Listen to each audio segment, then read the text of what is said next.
PPLH Bali sejak tahun 2019 telah memulai pendampingan program Zero Waste Cities. Saat ini program Zero Waste Cities sudah ada di 4 kawasan dan di 3 kabupaten.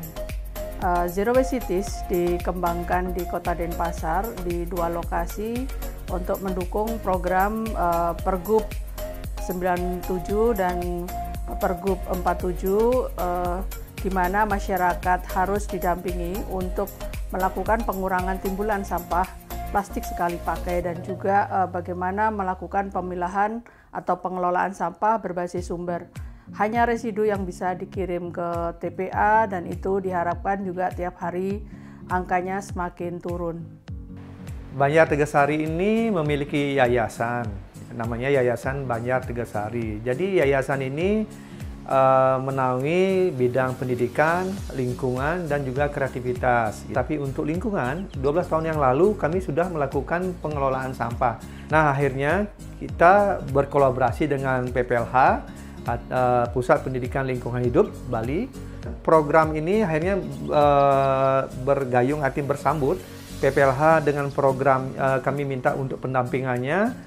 Kemudian kami juga didampingi bagaimana ternyata kita asesmen awal apa yang kita bisa lakukan untuk pengurangan sampah di masyarakat ini, karena karakter Banjar kami ini adalah beragam. Akhirnya kita sepakat mari kita lakukan pengelolaan ini di kita pakai sampelnya di Sari Dewi yang ada 85 KK. Sari Dewi adalah satu kawasan pendampingan program Zero Waste Cities yang berada di Kota Denpasar, terdiri dari 85 KK dan 407 jiwa. Data perilaku masyarakat sebelum masuk di kawasan ini menunjukkan 100% sampah masih tercampur. Alasannya 78% masyarakat masih malas memilah sampah. Sebelum ada Zero Waste City, di Sari Dewi ini lingkungannya sangat kotor karena warga belum tahu cara pemilahan sampah dengan benar, dan ada juga beberapa warga yang membakar sampah di kebun. Melihat perilaku masyarakat seperti ini menjadi peluang program Zero Waste Cities untuk masuk di kawasan ini. Membangun Zero Waste Cities harus mulai dari kelembagaan yang kuat, baik di dinas maupun di desa adat. SDM yang profesional bagi pengurus pengelola sampah, baik itu manajemennya, petugas edukasi, dan juga petugas angkut. Edukasi yang masif door to door juga harus dilakukan. Peraturan dinas dan adat, terutama kita di Bali, harus juga mendukung. Yang terakhir adalah bagaimana biaya operasional itu sangat memadai.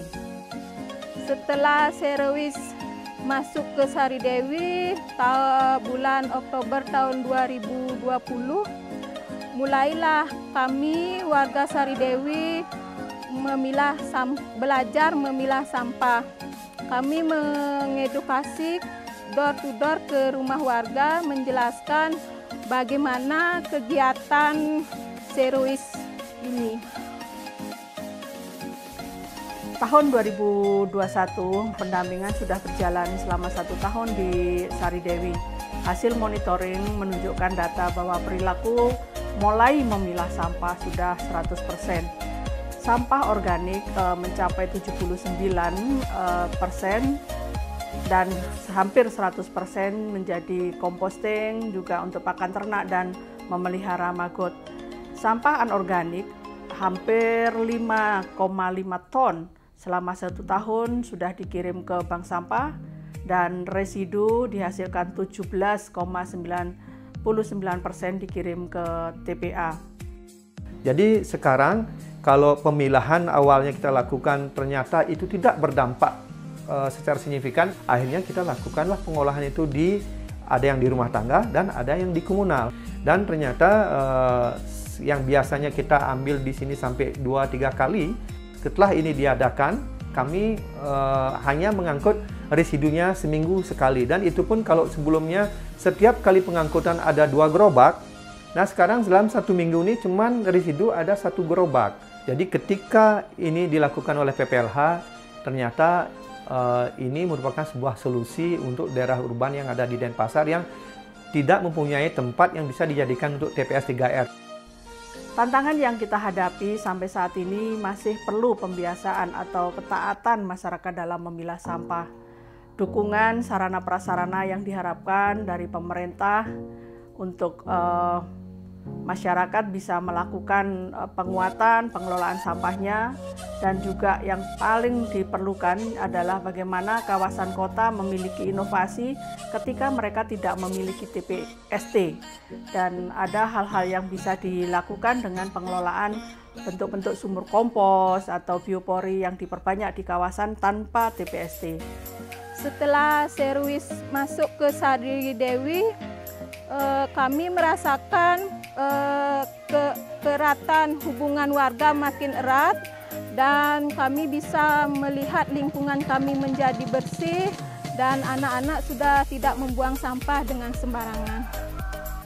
Lingkungan kami juga menjadi hijau karena kami memanfaatkan sampah organik untuk dijadikan kompos dan media tanam untuk menanam sayur-sayuran, tomat, cabai di pekarangan rumah kami. Di sini juga sudah dibuka bank sampah, jadi hasil pemilahan sampah anorganik bisa kami tabung dan menghasilkan rupiah.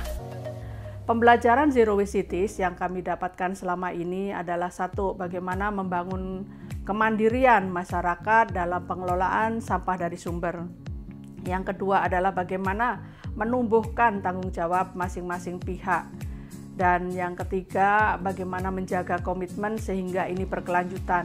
Jadi tidak hanya dari masyarakat, pemerintah juga terlibat, dan juga stakeholder lain. Yang keempat, terjadinya cost efektif. Pengiriman sampah ke TPA selama ini setiap minggu dilakukan, tetapi ketika ada Zero Waste Cities sudah mampu melakukan 1 minggu itu hanya 1 kali. Yang kelima adalah pembiayaan pengelolaan sampah tidak hanya dibebankan kepada pemerintah, tetapi bagaimana tanggung jawab kepada seluruh stakeholder, terutama kepada penghasil sampah. Zero Waste Cities mudah dan murah. Mari kita bersama bijak dalam kelola sampah, kurangi, pilah, dan olah. Dengan begitu sumber daya alam kita akan terjaga keberlanjutannya. Ternyata masyarakat itu mudah kita ajak untuk berpartisipasi walaupun dalam pengelolaan sampah. Ini sudah kita buktikan dengan PPLH di Sari Dewi dan ada di beberapa wilayah yang ada di Tegasari.